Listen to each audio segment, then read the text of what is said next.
Texas has a lot of coastline, and right now we're here in the middle part of the coast in an area known as the Coastal Bend. This area really is an interesting intersection of both built infrastructure and natural environment. This habitat is critical for fallout migration. When these birds are flying, they hit the wind, they fall out. They've got to have cover, food, and water in order to survive. This island used to extend all the way out to where that heron is standing on those rocks right now. We're just experiencing a lot of shoreline erosion that's really losing habitat. So whether you live right on the coast or 100 miles inland on a farm or in a rural community, what happens on your landscape does impact our bays and estuaries. I've lived out here all my life, and this area is prone to flooding. There are myriad problems, and I thought one of the big ones is fertilizer runoff. I have to do something. It's so critical that we try to address these issues because the negative impacts that they have on the bays really do affect the communities that rely on them for their livelihoods and their local economies. The corridor that we have is where oil meets the water. That's what's happening here. Our goal is very simple: to be able to manage both responsibly.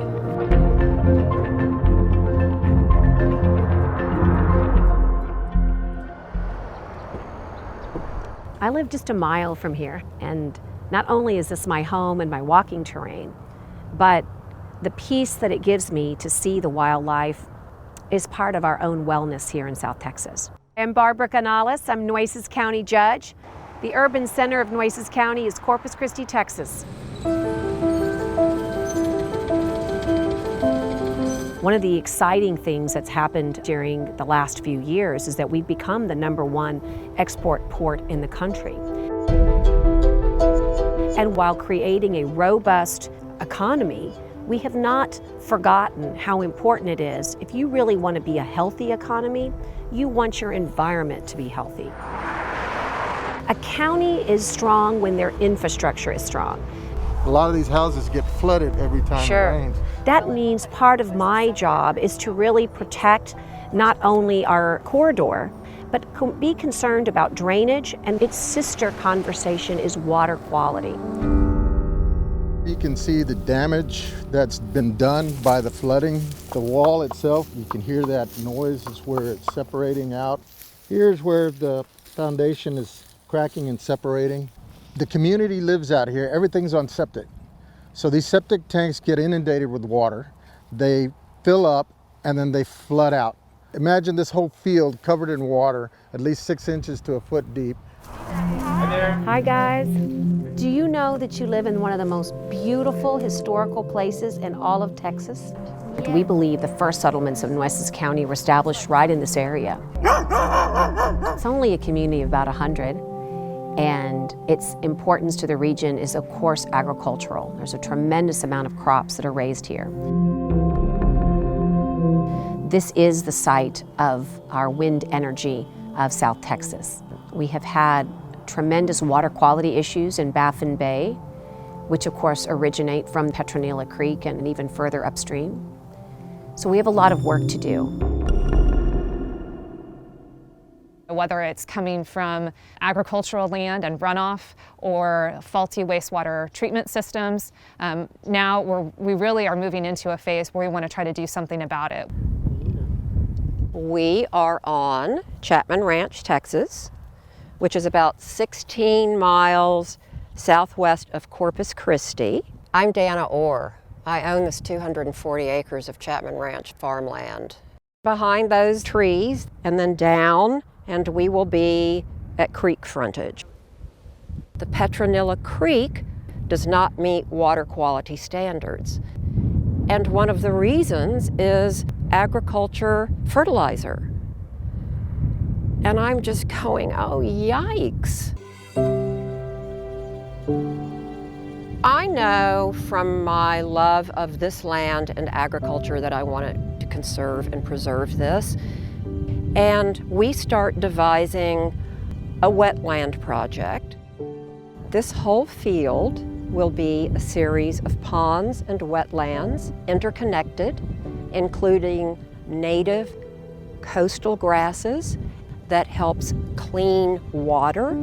So the plan is to take water out of this creek and put it into the wetland, covering the 240 acres, which is now in cultivation, clean it, and then return it cleaner, both into Petronilla Creek and ultimately into Baffin Bay. I want to do this because I care so much about soil, water, and air being decent for all living creatures. You've got a lot of trash. It gets flushed down these rivers and through these stormwater drains. So, but that's where we have our own personal responsibility, creating programs where you're encouraging whoever that landowner is to create that natural vegetative buffer zone that helps improve that water quality. 3 years ago, every one of them was a Couch's kingbird. Now they're all tropical. We're really focused on a very whole approach to managing our bay resources. I am Ray Allen. I'm the Executive Director of the Coastal Bend Bays and Estuaries Program. From a habitat perspective, we're really blessed here to have a lot of rookery islands where we get thousands of birds, tens of thousands of birds nesting, and it's a real challenge to keep them managed. There's a lot of threats, but we're doing what we can. Got another beautiful sunrise over Corpus Christi Bay. I'm David Newstead. I'm the Director of the Coastal Bird Program. We're watching great blues actually nesting. This great blue heron here has just found a nice little patch of sticks. Over the years, these islands that used to number in the hundreds have dwindled away. We have some bay systems that essentially have no nesting islands in them at all anymore. What's happened here, we've had a lot of strong storms this past summer. You can see the roots in the organic layer underneath here. It's been smothered by the shell that's been thrown up on top of it. We have 3 plants just right here that were fairly large and have supported a lot of nests over the years. And as you can see, this plant is dead. So bird populations have declined quite a bit since a lot of this erosion and loss of island habitat has taken place. We want to reverse those declines. We want to start seeing some positive trajectories to some of these species, and you simply cannot have that if you don't have suitable nesting habitat for the birds. We know that we can create more birds by building these islands. If you build it, they will come. Ultimately, it takes resources if we're going to address the numerous challenges that we have here in the Texas Coastal Bend. Throughout the years, one of the best approaches for addressing some of our coastal issues has been a coordinated response from federal and state partners.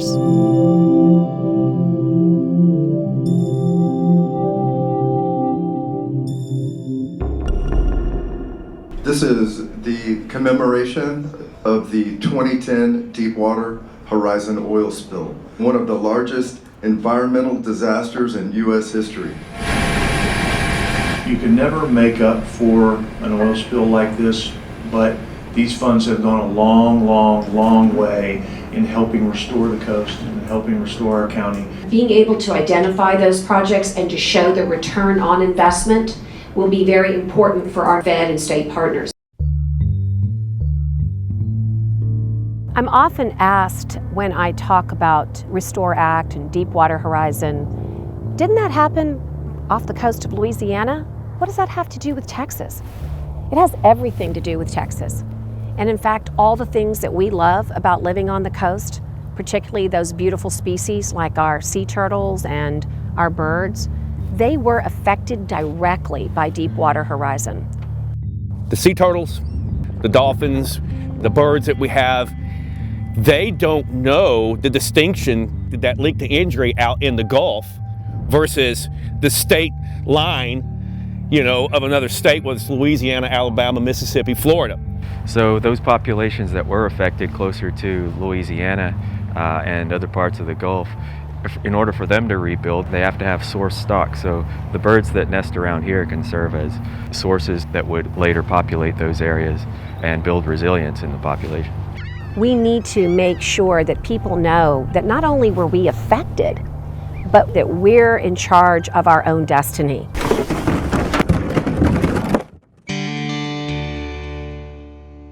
Something terrible and tragic happened off the coast in Louisiana. To be able to turn that on its head and pivot and say we Texans are invested in not only making sure that our Gulf Coast is preserved in a way that this habitat can thrive, but so that we can thrive along with them. We need these programs to exist so that we can plan for our future accordingly.